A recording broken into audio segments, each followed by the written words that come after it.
மகாராஷ்டிரா மாநிலத்தைச் சேர்ந்த விளையாட்டு வீரர் வீராங்கனைகளுக்கு பரிசு வழங்கி மாநில அரசு கௌரவப்படுத்தியுள்ளது. மகாராஷ்டிரா மாநிலத்தில் விளையாட்டு வீரர்களை ஊக்குவிக்கும் வகையில் தேசிய போட்டியில் வெற்றி பெற்ற வீரர் வீராங்கனைகளுக்கு மாநில அரசின் சார்பில் மும்பையில் பாராட்டு விழா நடத்தப்பட்டது.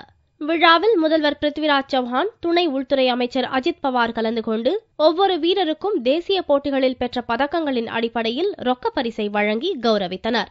ஜார்க்கண்டில் நடந்த தேசிய போட்டிகளில் 8 தங்கம், 2 வெள்ளி, 2 வெண்கலப் பதக்கங்களை வென்ற நீச்சல் வீரர் வீரத்வால் காடேவுக்கு 49 லட்சம் ரூபாய் பரிசு வழங்கப்பட்டது. ஜிம்னாஸ்டிக்கில் சாதித்த ஷிப்ரா ஜோஷிக்கு 29 லட்சம் ரூபாயும், நீச்சல் வீராங்கனை ஆர்த்தி கோர்படேவுக்கு 21.5 லட்சம் ரூபாயும் பரிசு கிடைத்தது. काफी अच्छा लग रहा है क्योंकि सभी को ये नए फैसिलिटी मिलना चाहिए और काफी खिलाड़ी है जो मतलब गांव से आते हैं, उनको भी अभी नई उम्मीद मिल रही है।